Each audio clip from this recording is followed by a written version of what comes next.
ಸ್ವಾತಂತ್ರ್ಯೋತ್ಸವದ ಹಾರ್ದಿಕ ಶುಭಾಶಯಗಳು. ಮಿತ್ರರೇ, ಅನೇಕ ತ್ಯಾಗ ಬಲಿದಾನಗಳಿಂದ ಗಾಂಧೀಜಿಯವರ ಅಹಿಂಸಾ ಮಾರ್ಗದಿಂದ ಪಡೆದಿರತಕ್ಕಂತಹ ಈ ನಮ್ಮ ಸ್ವಾತಂತ್ರ್ಯೋತ್ಸವ ಸಾಕಷ್ಟು ಅರ್ಥಪೂರ್ಣವಾಗಿ ಆಚರಣೆ ಮಾಡಬೇಕಾಗಿದೆ. ಇವತ್ತು ನಾವು ಪತ್ರಕರ್ತರು ನಮ್ಮ ಪತ್ರಿಕಾ ಧರ್ಮವನ್ನು ಕಾಪಾಡುತ್ತಾ ಸ್ಥಳೀಯ ಸಮಸ್ಯೆಗಳಿಗೆ ಬೆಳಕು ಚೆಲ್ಲುತ್ತಾ ಅತ್ಯಂತ ಯಶಸ್ವಿಯಾಗಿ ನಾವು ಕಾರ್ಯನಿರ್ವಹಿಸಬೇಕಾಗಿದೆ.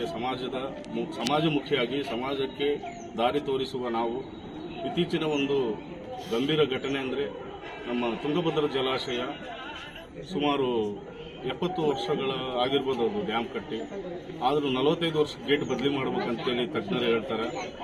ಅದರ ಮೇಲೆ ನಾವು ಬೆಳಕು ಚೆಲ್ಲಲಿಲ್ಲ. ಅಂತಹ ಘಟನೆಗಳು ಮರುಕಳಿಸದಂತೆ ನಾವು ಸಮಾಜವನ್ನು, ಇಲಾಖೆಗಳನ್ನು ಎಚ್ಚರಿಸುತ್ತಾ ನಾವು ಉತ್ತಮ ದಾರಿಯಲ್ಲಿ ಸಾಗಬೇಕೆಂದು ಈ ಮೂಲಕ ನಾನು ತಿಳಿಸುತ್ತೇನೆ. ಸರ್ವರಿಗೂ 78ನೇ ಸ್ವಾತಂತ್ರ್ಯೋತ್ಸವದ ಶುಭಾಶಯಗಳು. ಸರ್ವ ಜನರಿಗೂ 78ನೇ ವರ್ಷದ ಸ್ವಾತಂತ್ರ್ಯೋತ್ಸವ ಹಾರ್ದಿಕ ಶುಭಾಶಯಗಳು. ಇವತ್ತು ನಮ್ಮ ದೇಶ ಸ್ವತಂತ್ರವಾಗಿ 78 ವರ್ಷಗಳನ್ನು ಕಂಡಿದೆ. ಮಹಾತ್ಮ ಗಾಂಧೀಜಿಯವರಿರ್ಬೋದು, ಅಂಬೇಡ್ಕರ್ ಇರ್ಬೋದು, ಮುಂತಾದ ಅನೇಕ ಮಹಾನ್ ಎಲ್ಲ ತ್ಯಾಗಿಗಳ ಫಲವಾಗಿ ಇವತ್ತು ಸ್ವತಂತ್ರ ಕಂಡಿದ್ದೇವೆ. ಆದರೆ ಏನಪ್ಪಾ ಅಂತಂದ್ರೆ ಇತ್ತೀಚೆಗೆ ನಮ್ಮ ತುಂಗಭದ್ರಾ ಜಲಾಶಯದಲ್ಲಿ ರೈತರಿಗೆ 2 ಬೆಳೆಗೆ ಆಗುವಷ್ಟು ನೀರನ್ನು ಸೇಕರಣೆ ಆಗಿತ್ತು. ಅವೈಜ್ಞಾನಿಕ ಅಧಿಕಾರಿಗಳ ಬೇಜವಾಬ್ದಾರಿತನದಿಂದಾಗಿ ಅವೈಜ್ಞಾನಿಕದಿಂದಾಗಿ ಇವತ್ತು ಅಲ್ಲಿದ್ದಂಥ ಕ್ರಸ್ಟ್ ಗೇಟು ಅದು ಇದಾಗಿ ನೀರಿಗೆ ಹೊರದು ಹೋಗಿ ಅಲ್ಲಿರುವಂಥ ನೀರುಗಳೆಲ್ಲ ಪೋಲಾಗುವಂಥ ಪರಿಸ್ಥಿತಿ ಆಯಿತು.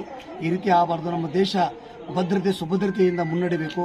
ಯುವ ಜನಾಂಗ ದೇಶದ ನಮ್ಮ ದೇಶಾಭಿಮಾನವನ್ನು ಬೆಳೆಸಿಕೊಂಡು ಇವತ್ತು ಕೇಂದ್ರ ಮತ್ತು ರಾಜ್ಯ ಸರ್ಕಾರಗಳು ಹೆಚ್ಚಿನ ಅಭಿವೃದ್ಧಿಗೆ ಒಲವನ್ನು ತೋರಬೇಕಂತ ಹೇಳ್ತಾರೆ.